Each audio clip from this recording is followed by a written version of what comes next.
윤석열 대통령의 욕설 파문이 이어지고 있는 가운데 현재 각국의 언론에서 해당 발언을 집중 조명하면서 그야말로 대한민국이 대망신을 당하고 있습니다.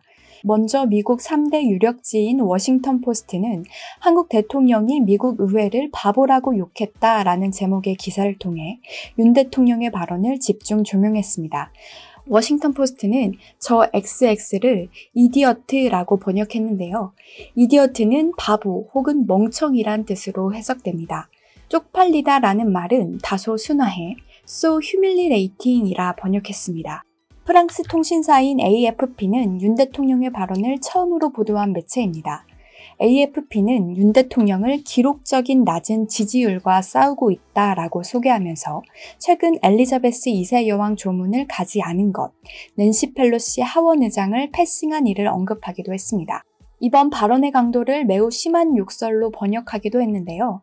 저 XX는 퍼커스로 해석했고 쪽팔리다라는 발언은 damn face 등 매우 심한 욕설로 번역했습니다. 영국의 블룸버그 또한 해당 발언을 보도했습니다. 블룸버그는 윤석열 대통령이 미국 의원들을 모욕했다라고 보도했는데요.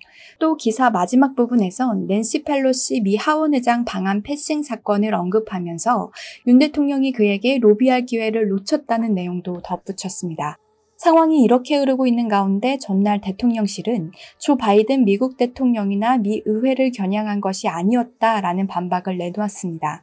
즉, 미국 의회가 아닌 대한민국 민주당을 지칭한 것이었으며 애초 바이든이라 알려진 부분은 날리면이라고 말한 것이라고 해명했는데요.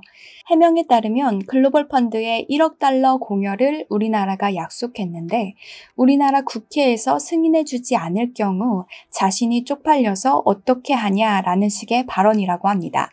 믿기지 않은 해명이지만 만약 그렇다 한다면 더 큰 문제가 됩니다. 국민의 대표인 국회를 향해 대통령이 비속어를 사용했다는 것인데요. 비속어 사용을 인정하면서도 의례적인 사과 멘트 하나 없습니다. 올해 초 바이든 대통령도 미국 보수 성향의 언론인 폭스뉴스 기자를 향해 멍청한 개 XX라고 표현한 것이 마이크에 잡혀 논란이 된 적이 있습니다.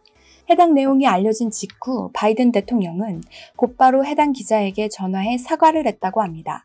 이러한 발빠른 대처로 인해 논란은 금세 잦아들었습니다. 이처럼 진심을 보여주는 소통 방법이 윤 정부에서는 도무지 찾아볼 수가 없습니다.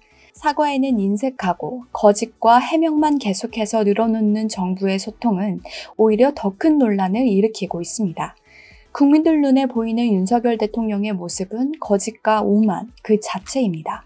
지난 22일 KBC와 UPI가 실시한 여론조사에서 윤석열 대통령 탄핵에 공감한다는 답변이 52.7%로 과반을 넘겼습니다.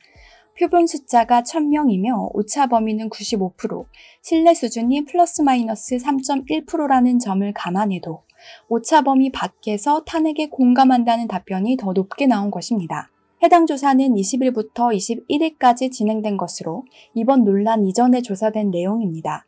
이번 사건으로 인해 국민적 지지율은 더욱 떨어질 것으로 예상되는데요. 윤석열 정부 출범 불과 4개월째입니다. 갈수록 국민들에게 실망감만 안기고 있는 윤 정부. 어디서부터 잘못된 것인지 철저한 반성과 성찰이 필요한 시기입니다. 시청해주셔서 감사합니다.